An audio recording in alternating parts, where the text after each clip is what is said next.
con respecto a la migración, ¿qué características positivas podríamos ver? Como características positivas, tal vez que las personas que emigran a otro país, tal vez adopten algún conocimiento, por ejemplo, mayormente migran a los Estados Unidos. Entonces, si adoptan algún conocimiento diferente a los Estados Unidos, puedan regresar a su país natal, que pongamos ejemplo Guatemala, y que, como le diría, que implementen las cosas que aprendieron allá en Estados Unidos para mejorar en sí Guatemala, para progresar en alguna cierta manera. Bueno, ¿y qué me dice usted de las remesas familiares?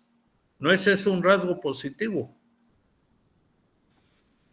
Sí, también la verdad ha ayudado mucho a Guatemala. Eso ha estado muy como actualizado, muy usado en estos tiempos.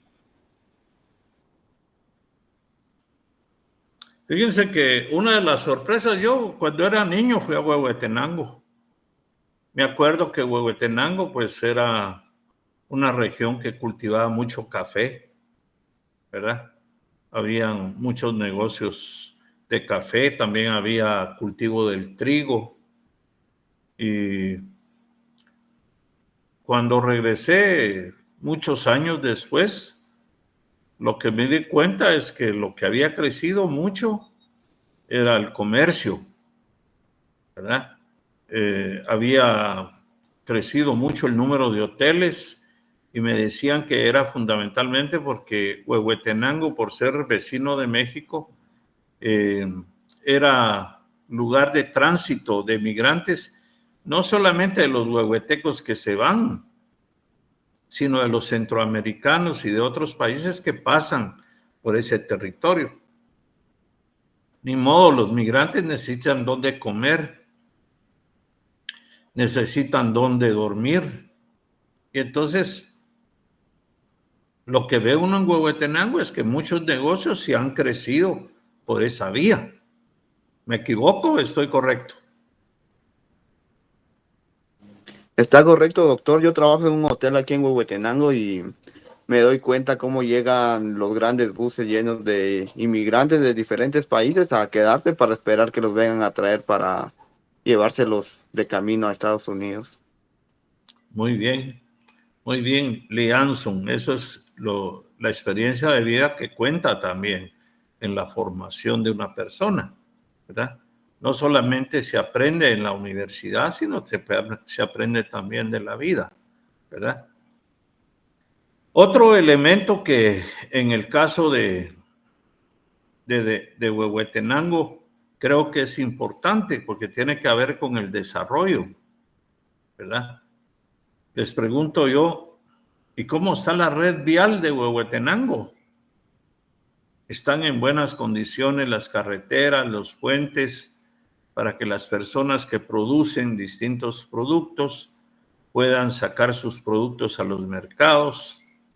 Vi en la ciudad de Huehuetenango que ahora hay unos mercados grandísimos, ¿verdad? En esa oportunidad les cuento que fui a Huacatán.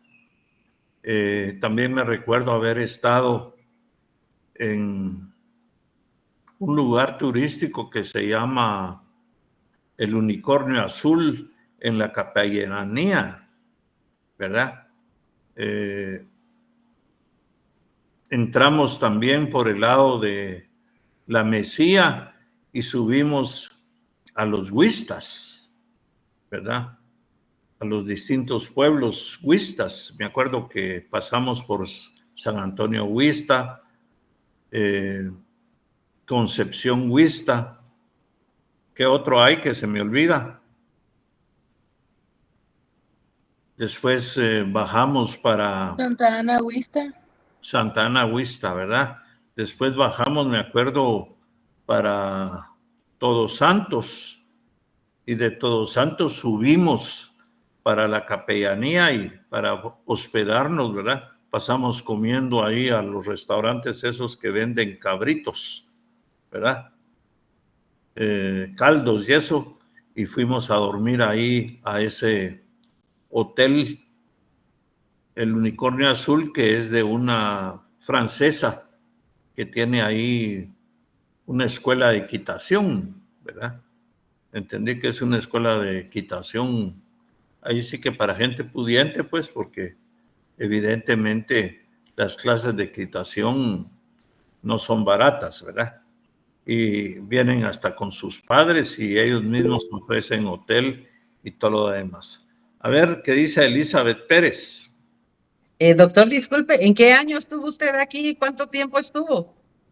Bueno, yo estuve como un mes viajando por todo Huehuetenango, ¿verdad? Por eso les decían, habían muchos lugares que no conocía, pero estuve quizás hace unos 10 años presentando el libro de George Lovell en los distintos lugares de Huehue, y por eso fuimos hasta esa parte un poco más al norte de Huehuetenango, ¿verdad? En donde está la finca San Francisco. Y lo que pude ver ahí es que en esa región, ¿verdad? Hay una finca muy famosa que era de un alemán de apellido Kanter, que ahora se la entregaron, pues en los años de los acuerdos de paz se la entregaron a reinsertados, ¿verdad? A la sociedad guatemalteca que estaban, por así decirlos, exilados en México y que les dieron esas fincas, ¿verdad? En esa región lo que vi muchísimo era que Huehuetenango tiene una riqueza no solamente natural, sino que ahí habían un montón de sitios arqueológicos, ¿verdad? Muchos, inclusive muchos todavía están cubiertos por la vegetación, ¿verdad? Entonces, solo viendo, dice uno, si Huehuetenango explotara esas bellezas arqueológicas que tiene, pues pudiera generar bastante turismo, más hoteles, ¿verdad? Más posibilidades de la gente para poder trabajar ahí, ¿verdad? Como fui con este geólogo, solo les cuento lo siguiente, este profesor escocés, él también estudió geología. Y una de las cosas impresionantes que me enteré, pues, ¿cómo se llama ese lugar donde hay sal negra? Aguacatán. Sacapulas.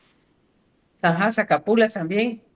Bueno, fíjense, pues, ustedes saben por qué hay sal negra ahí. Porque en la formación inicial de la Tierra, esa parte de Huehuetenango estaba sumergida bajo las aguas. Ahí todavía encuentran caracoles. Era el fondo del mar. Entonces, cuando se constituyó el planeta, ¿verdad? Ustedes saben que la Tierra fue emergiendo del fondo del mar para una región tan específica como Huehuetenango. Por eso tienen ustedes en Aguacatán, ¿cómo se llama el otro lugar que me decía? Zacapulas. En Zacapulas, esa sal negra, ¿verdad? Entonces, también juegan los accidentes geográficos, ¿verdad? Uno lo que ve, por ejemplo, cuando va a la Mesía, se da cuenta que el río Selegua, ¿verdad? Canaliza un montón del agua que llueve en las altas montañas, ¿verdad? Mucha de esa agua, como ustedes saben, se va a México, ¿verdad? Y el agua, como ustedes saben, es un recurso imprescindible para la vida humana. Entonces, les estoy mencionando todo eso porque eso yo lo fui a aprender ahí, pues yo nunca había entrado en esto, ¿verdad? Estuve en esa finca Chancol, ¿verdad? Que esa es una finca colonial. Yo nunca había visto y no sé si ustedes conocen, pues, que ahí en esa finca, en la casa patronal, ¿verdad? Todavía hay, digamos, reliquias coloniales, ¿verdad? Ustedes saben también que la Virgen de Chantla, no por hechos fortuitos, es de plata. ¿Por qué creen que la Virgen de Chantla tiene tanta plata? Porque en la colonia Chantla se distinguía por tener minas de plata. Esa era parte de la riqueza. Me quedé con la boca abierta de ver todavía. No sé si ustedes también conocen el mercado de San Nicolás, que es un mercado de animales. Ahí prácticamente no se transa con dinero. Ahí hay mucho intercambio todavía. Parecen hasta mercados bíblicos, ¿verdad? Bueno, yo les menciono todo eso porque para mí fue sorpresa. Yo no tenía idea cabal de que todavía esas cosas existieran en el territorio. Y también quiero comentarles que, y por eso les preguntaba a la doctora Pérez, ¿cuál es el nivel educativo ahí? Porque fíjense que nosotros tuvimos un programa con la Facultad de Ciencias Económicas en un pueblecito al norte. ¿Cuáles son los pueblos al norte de Huehuetenango, digamos? Casi colindando con Quiché. A ver, ayúdenme con la memoria. Si no estoy mal, creo que los del norte serían como Todos Santos, Varías, Chantla, más que todo esos. Bueno, estuvimos en Varías. Se desarrolló ahí un diplomado en gerencia de recursos naturales, gerencia administrativa de lo mismo, y graduamos a varios técnicos de Varías en esa área, gestión ambiental. Y fíjense que cuando graduamos a los muchachos, porque terminaron su técnico, 3 años de estudio, los padres organizaron una fiesta para las autoridades universitarias, que éramos nosotros, que tardamos 2 días en llegar. La universidad nos proporcionó vehículos 4x4, porque las carreteras estaban, bueno, eran grandes lodazales, ¿verdad? Y quiero comentarles que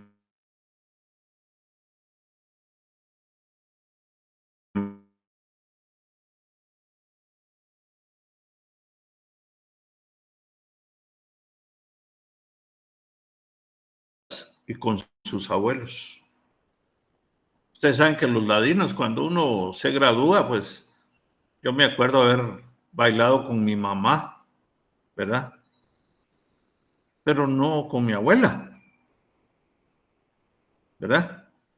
Y esos son costumbres del pueblo de Varías, porque el privilegio era para las abuelas, no para las madres. Entonces, la parte antropológica ahí me impresionó.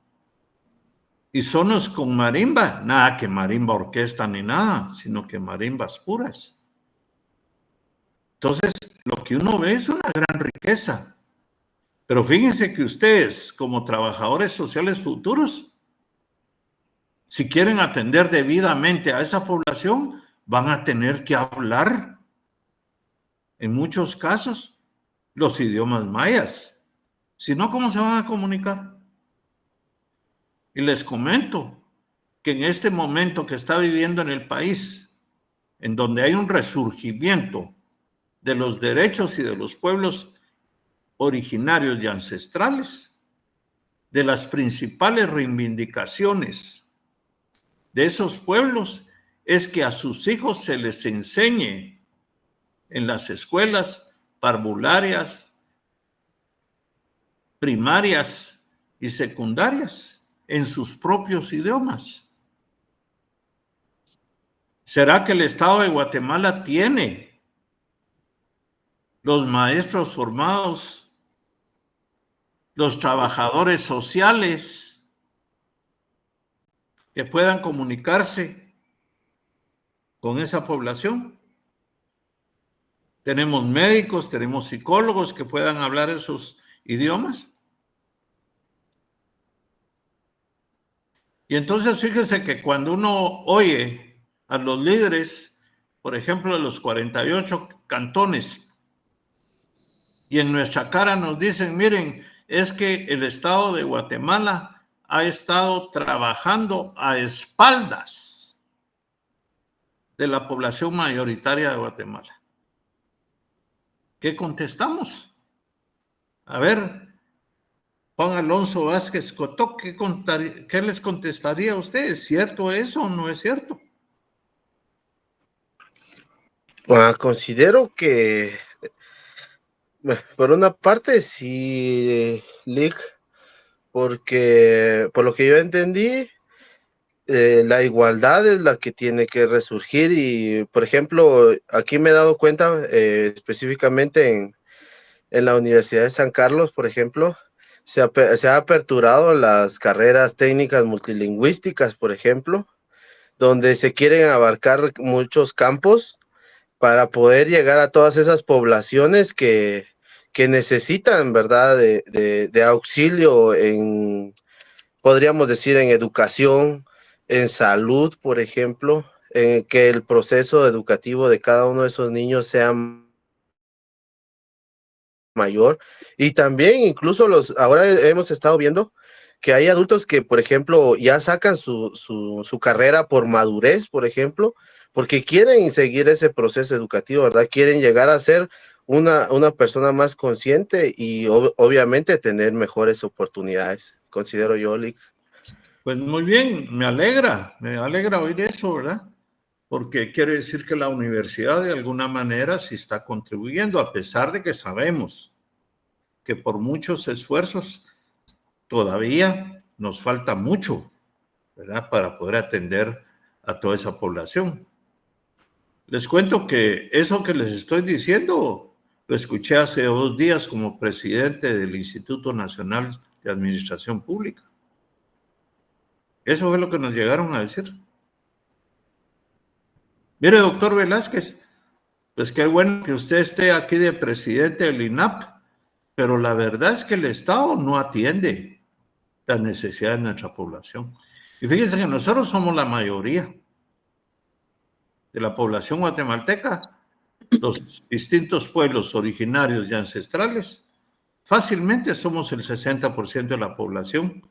Naturalmente que los censos no lo reflejan. Pues yo les voy a decir una cosa, yo participé representando a la Universidad de San Carlos como representante suplente cuando el rector fue Murphy Pais. Y naturalmente Murphy ya no se asomó a la junta directiva del INE. Y entonces, como yo era el suplente, a mí me llamaron en un momento en el que se hizo el censo. Y una de las grandes discusiones era cómo identificábamos a las distintas etnias del país. Entonces, que hay una subvaluación de la población indígena ancestral. Y ayer aprendí otra cosa. Llegó una muchacha garífona, ¿verdad? Una mujer negra muy guapa, ¿verdad? Y muy educada, que nos dijo que los pueblos garífonas, ¿verdad?, no eran los 9,000 que decía el censo, sino que es una población mucho más numerosa. Y también me hizo ver, ¿verdad?, que Ellos se consideran también un pueblo originario, toda vez que ellos estaban viviendo en su momento en África y que por las redes del colonialismo la vinieron a parar a Livingstone, pero que ellos hicieron suyo ese territorio. Entonces, les estoy planteando todos estos elementos para que ustedes se den cuenta de la complejidad de nuestro país, ¿verdad? Y bueno, ¿qué tal si a Jessica, ya graduada, le ofrecen su plaza en Livingstone? ¿Qué tal si a Ronaldo le dicen, mire, ahora vaya a trabajar usted con los Xincas? Y a Brittany le dicen, bueno, venga a trabajar usted ahora al Petén con los Itzáes. Y a Rolando le dicen, bueno, quédese usted en Huehue, pero va a trabajar con los Canjoales. ¿Me están entendiendo lo que les quiero decir? Entonces, por eso es que es complicado, no es tan simple esta situación. La otra cuestión que la sociología nos ayuda a comprender es el tema de las clases sociales. Yo les diría que en Huehuetenango todavía vi muchos campesinos, vi muchos productores de ganado,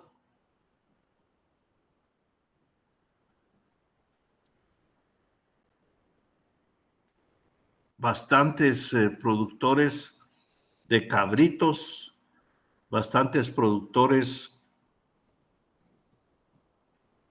de ovejas. Vi poco en ese mercado de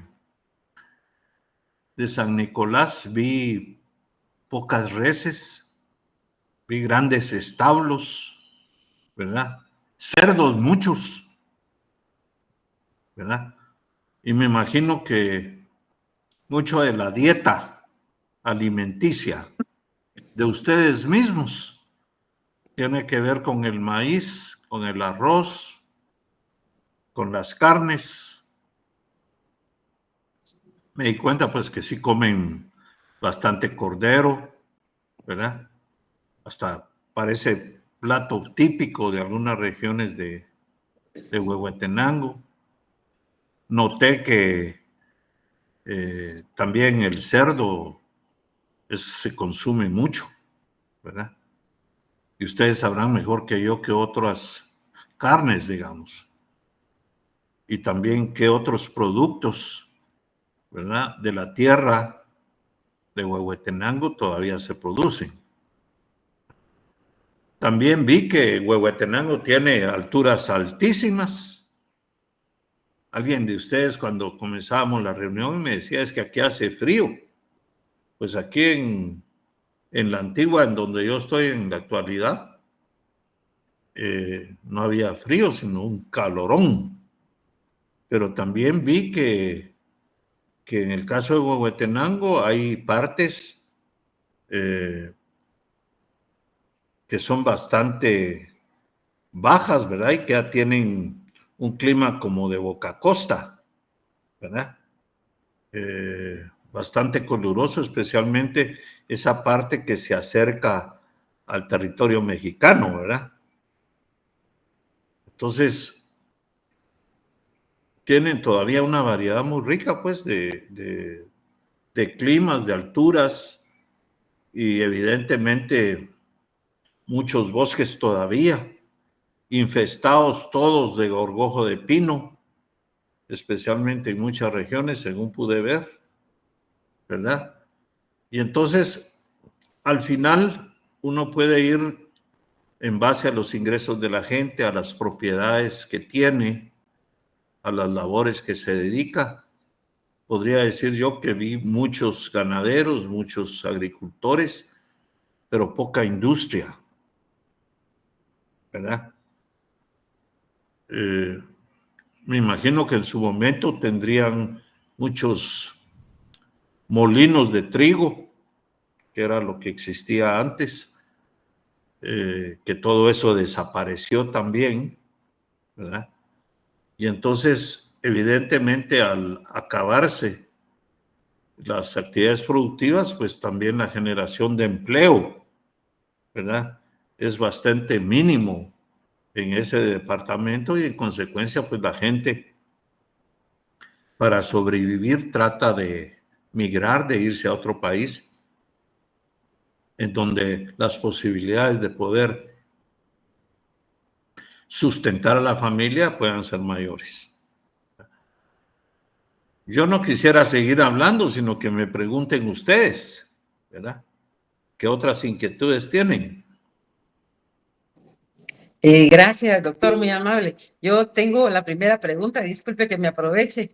Cuando a usted como presidente del INAP le plantearon que el Estado ha actuado a espaldas de las mayorías, ¿usted qué respondió?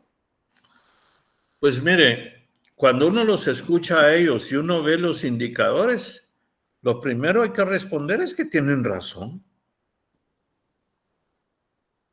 Y es eso precisamente lo que ellos estuvieron peleando ahora en la conservación y resistencia para apoyar la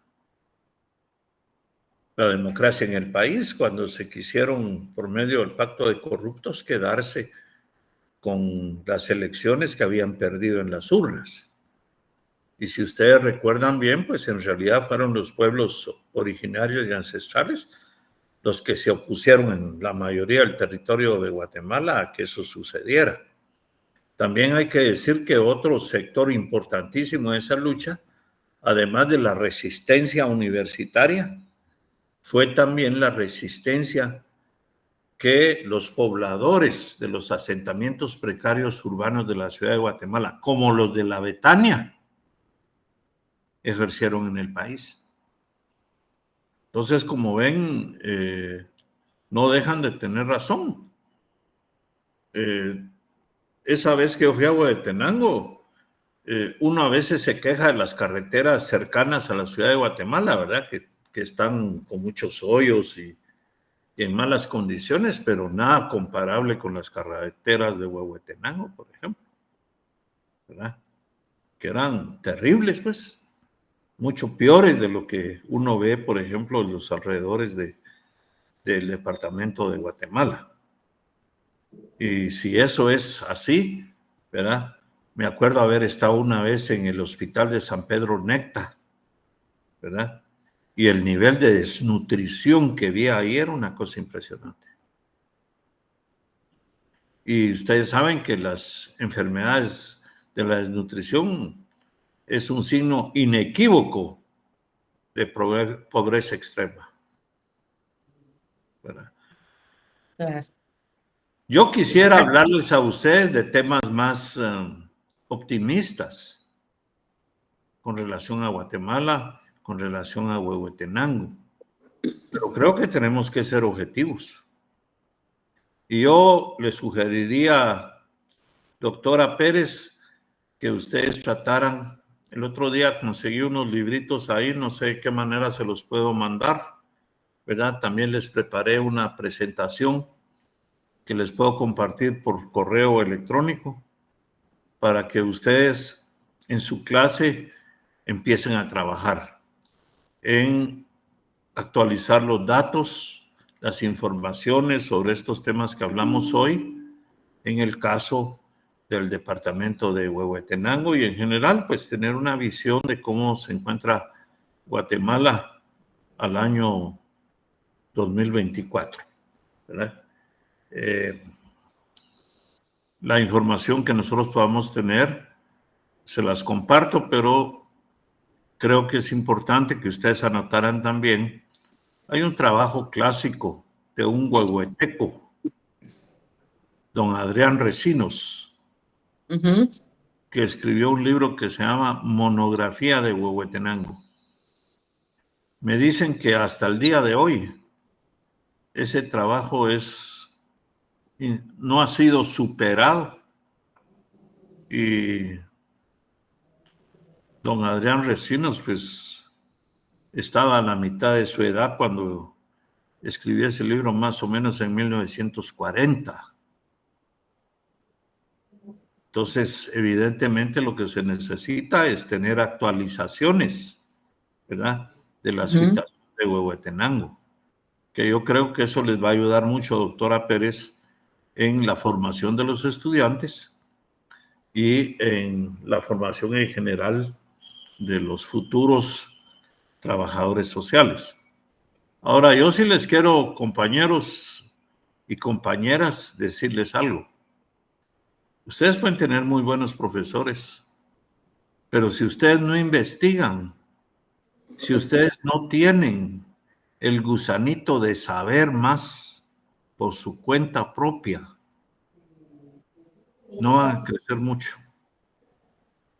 Porque si no, ustedes van a estar siempre en la dependencia de un profesor, de un maestro. Y ustedes ya son adultos y pueden desarrollarse por sí mismas y por sí mismos. Así que ese sería el consejo que yo les dejaría, ¿verdad? Esfuércense cada vez para ser mejores, tener mejor conocimiento de su entorno, ¿verdad? Porque ustedes pues viven en la región, deben conocer mucho más que yo. Yo les confesé desde un principio que yo he ido a Huehuetenango tal vez 4 veces en mi vida, en distintos momentos, y por eso les puedo hablar así. Debe haber ido con mis papás a Zaculeu cuando yo había tenido unos 4 o 5 años, ¿verdad? Me recuerdo que con mis hermanos nos subíamos a las pirámides.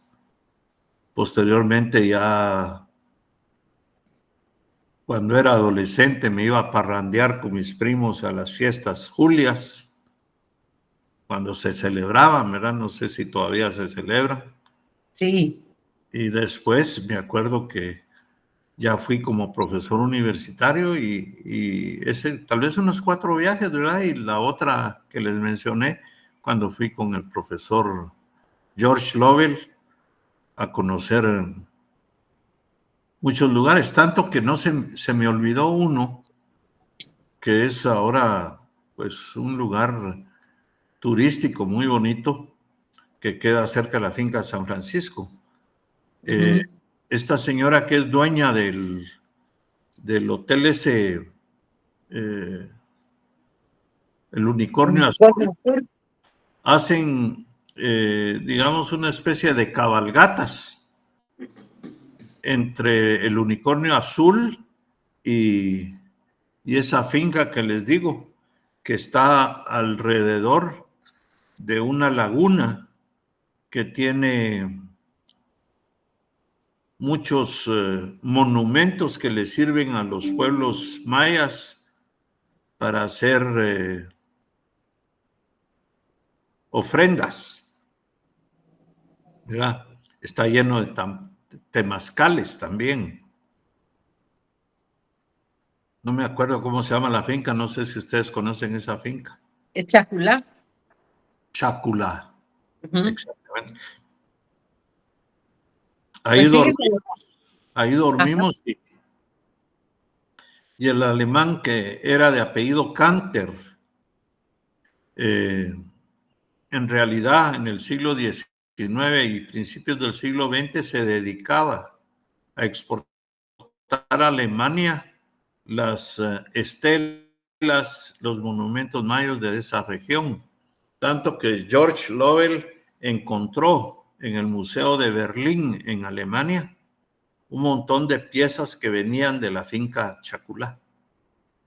Solo para que tengan ustedes una idea del saqueo cultural que ha habido también del exterior hacia Guatemala. Así que yo no sé si tuvieran alguna otra pregunta. Sí, fíjese, doctor, que precisamente de algo que usted ha platicado, precisamente el día de hoy, por vía WhatsApp, le enviamos una invitación por parte de las autoridades de acá para poder contar con su presencia acá en relación a abordar algunos puntos sobre investigación en el departamento de Huehuetenango. pues usted dirá cuándo le es posible, ¿verdad? Y factible acompañarnos acá y poder empezar una primera aproximación para definir el trabajo que podamos hacer a partir del próximo semestre. Y pues creo que cuando venga a Huehuetenango lo va a encontrar diferente, totalmente cambiado en el aspecto económico, ¿verdad? Porque ya hay mucha infraestructura nueva en diferentes lugares. También va a encontrar producto de las remesas, viviendas estilo Estados Unidos. Total de que mejor no le cuento y usted lo va a ver, ¿verdad? Cuando tengamos la dicha de tenerlo por acá con nosotros. Y ahorita en este momento, pues los compañeros van a hacer algunos planteamientos que ellos tenían algunas dudas sobre algunas cosas. Entonces, dejo en el uso de la palabra, no sé quién va a ser el primer compañero. Voy a Isaac, ser yo, doctora. por Sí. favor, Isaac. Doctor, con respecto a todos los problemas que podemos ver aquí en Huehuetenango, ¿nos podría dar alguna sugerencia o opinión acerca de cómo poderlo resolver? Bueno, miren, también se me olvidaba decir que cuando íbamos esa última vez a Huehuetenango pasamos a la famosa mina, ¿verdad? Que entonces estaba en manos de los canadienses, ¿verdad? Y que se sabe pues que Huehuetenango puede tener una vocación minera también. Aquí el tema es, digamos, cuál es el impacto ecológico de una explotación minera y cuál es el rendimiento que para las comunidades, para el pueblo de Huehuetenango podría tener ese tipo de emprendimientos. En esa oportunidad nos acompañan también unos profesores holandeses y se armó una gran discusión respecto de que si era apropiado o no el manejo de las minas, ¿verdad? Y la explotación de las mismas, pues en el territorio huehueteco. Yo pienso que uno de los primeros temas es que tenemos que ver cuáles son las vocaciones actuales de la producción en Huehuetenango, ¿verdad? Toda la parte educativa es muy importante.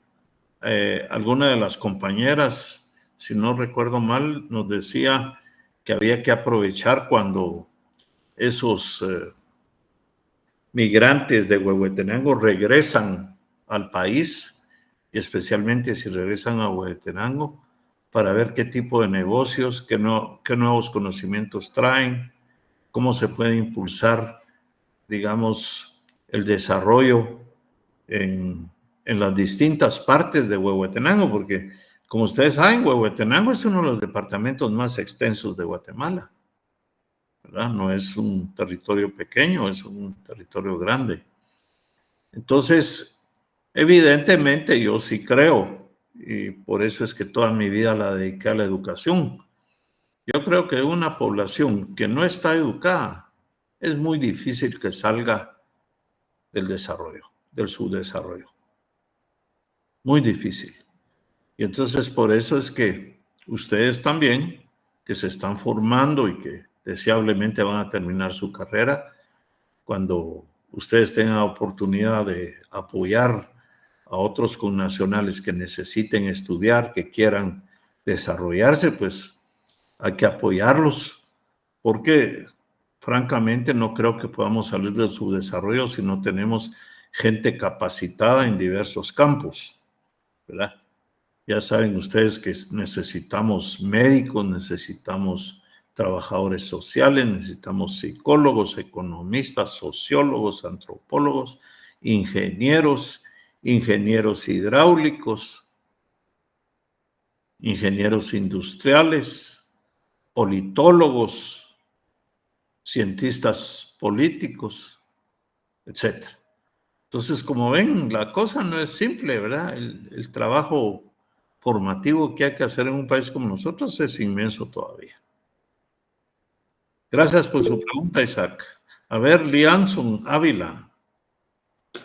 Yo tengo una pregunta, doctor, sobre cuáles son los principales desafíos éticos que ha enfrentado usted como sociólogo y ¿cuáles son los que enfrentan los trabajadores sociales al investigar y abordar problemas sociales? Bueno, mire, uno de los principales problemas es que especialmente cuando se trabaja en el Estado, muchas veces se trabaja con muchas limitaciones económicas. Con eso quiero decir que uno tiene el deseo tal vez de poder apoyar, pero no se cuenta con los recursos. Ustedes saben que los recursos del Estado también se concentran mucho en la ciudad de Guatemala, ¿verdad? Lo que llega a los departamentos es realmente poco, ¿verdad? Entonces, esos son problemas que ustedes en su profesión van a enfrentar. Y naturalmente tiene que ser uno creativo para ir resolviendo ese tipo de problemas, ¿verdad?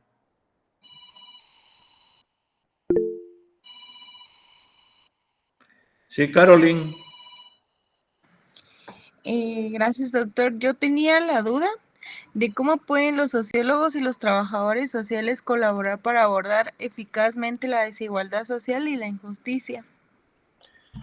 Bueno, yo creo que cada vez más, si los profesionales que trabajamos en ciencias sociales estamos conscientes de cuáles son los problemas y, por ejemplo, le pongo la participación que tuvimos nosotros como ciudadanos ahorita el año pasado. Yo le voy a decir, yo participé abiertamente en la residencia universitaria. Primero porque me daba cuenta que a la universidad le estaban imponiendo un rector vinculado directamente a Yamatei y a Miguelito. Y que eso para la universidad no iba a ser bueno, como estamos asistiendo, ¿verdad? También nos organizamos para tratar de impulsar a candidatos que creíamos nosotros pudieran ayudarnos a salir del hoyo en el que estábamos con el gobierno anterior. Yo, como economista, les puedo decir, ¿verdad? El dinero que se le dio por parte del Banco Central al gobierno de Yamatei no tiene parangón en la historia de Guatemala por causa de la pandemia. Se le dieron adicionalmente del presupuesto ordinario del Estado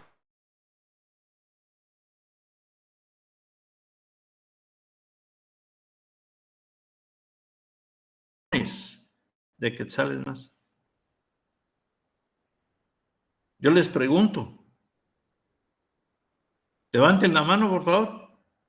¿Quiénes de sus padres recibieron los 6,000 quetzales que supuestamente iban a dar para la pandemia? Pues fíjense que yo podría levantar la mano, pero por mi suegra. A ella en realidad lo que le dieron fueron 4,000 quetzales. Y ella ya es una ancianita de 86 años. Y ese dinero era para repartirlo entre la población, ¿verdad? Para ayudarlos en el tema de la pandemia. Ya vieron los escándalos que se volvieron la compra de las vacunas. Hoy todavía están reventando. Ayer reventaron 2 problemas más de una empresa que contrató Yamatei y su equipo de gobierno para hacer 2 pasos a desnivel en la ciudad de Guatemala. Uno sobre la avenida Petapa y otro sobre el Trébol. Y la noticia es que la empresa quebró, se le dio el dinero y dejó tirado y a medias los 2 pasos a desnivel. Fíjese que eso ante nuestros ojos, ahí está, muy cerca de nuestras casas, los que vivimos en la capital. Pero ¿cuánto dinero se despilfarró en el resto del país? Yo les pregunto a todos ustedes, ¿y qué hicimos todos para eso? pues yo le diría que la mayoría nos quedamos calladitos, ¿verdad? Hasta que cuando se quisieron robar las elecciones ya fue el colmo, ¿va? Y entonces por eso es que la población reaccionó. Pero nosotros debemos tener, Caroline, una participación en la vida de Guatemala y una participación política, ¿verdad? Porque esos son los medios que se tienen para enfrentar las desigualdades sociales que existen en Guatemala. Y no solamente sociales, también hay desigualdades grandes económicas, ¿verdad? ¿Alguien más?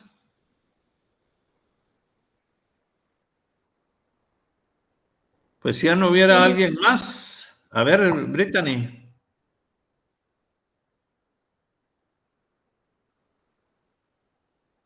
Yo tenía una pregunta. De todas las problemáticas que usted mencionaba de la migración, educación, gestión ambiental y de otros problemas, si usted pudiera hacer algo, ¿cómo le digo? ¿Qué tema abordaría? Bueno, mire, hay muchos problemas que pueden comenzar con el tema de migración. La migración no se va a detener en tanto no haya fuentes de trabajo en el país que puedan darle sustento a los migrantes que migran por razones económicas, ¿verdad? Solo para que usted tenga una idea de cuánto dinero es eso. Fíjese que yo regresé a estudiar del Brasil en el año de 1989, en abril. A final del año, el Banco de Guatemala dijo que se habían recibido remesas familiares por 400 millones de dólares. Le repito, abril de 1989, 400 millones de dólares en remesas familiares. Si no estoy mal, el año pasado el Banco de Guatemala reportó que se recibieron 16,000 millones de dólares en remesas familiares. Pasamos de 400 millones a 16,000 millones de dólares en 40 años. Entonces, por mucho que los guatemaltecos que estaban en el 89 mandaran dólares a sus familias aquí en Guatemala, lo que refleja el crecimiento tan grande de las remesas familiares es el hecho de que más gente se ha ido, ¿verdad? Cada vez más gente se ha ido y en consecuencia, ya estando en los Estados Unidos, en México y en otros países, pueden mandar esa cantidad enorme de dinero. Ahora, la pregunta es, ¿en qué se está invirtiendo ese dinero? Ya me decía aquí la doctora que muchos de esos nuevos negocios, casas estilo norteamericano, etcétera. Así que yo por ahí me quedaría, doctora Elizabeth, déjeme ver cuándo podría llegar allá con ustedes, porque se puede imaginar que ahora con el fin de semestre y el trabajo duplo que ahora tengo, no solamente en la universidad, sino también en el INAP, entonces voy a ver cuándo puedo estar allá con ustedes, tal vez uniendo la posibilidad que pueda ir por cuestiones del INAP y por cuestiones de la USAC, ¿verdad? Me acabo de enterar que el INAP tiene ya una sede en Huehuetenango. Sí, hace como 2 meses más o menos. Así que de plano tengo que ir a conocerla y tal vez esa sea una buena oportunidad para estar allá con ustedes. Perfecto. Entonces nosotros vamos a estar pendientes de la fecha que usted nos diga, ¿verdad? Para preparar el espacio y el tiempo y los involucrados en este tema. Perfecto. Con mucho Sí, gusto. Y les solo quisiera agradezco. suplicarle, ¿será que usted me puede facilitar el correo institucional para hacerle más oficial la invitación que le envié por vía WhatsApp? Sí, mi correo es E de Eduardo mayúscula, Ajá, Velázquez Carrera como mis apellidos, minúsculas todas, Velázquez SZ, ajá. Velázquez Carrera @gmail.com. Muy bien. Entonces se la voy a enviar también por esta vía, ¿verdad? Para que usted pues, nos pueda responder y así avisarle al director que más o menos en qué fecha podrá ser. Muy bien. Le agradezco entonces la invitación, doctora Pérez. Me da gusto saludarlos a las próximas trabajadoras sociales y a los próximos trabajadores sociales. Sigan estudiando. Tengan buena noche todos. Muchísimas gracias, doctor. Muy amable por su aporte, por su tiempo y se cuida. Nos vemos en el próximo semestre también. Gracias. Adiós. Muchas Se gracias. cuidan todos también. Gracias, doctor. Feliz Gracias, día. doctor. Feliz noche. Adiós. Se cuidan. Gracias. Gracias, feliz noche. Miren, disculpen, ¿quién grabó? Yo creo que es entre Samuel y Ronaldo. Creo, no sé. Ah, bueno, si hacen el favor entonces de subir el video.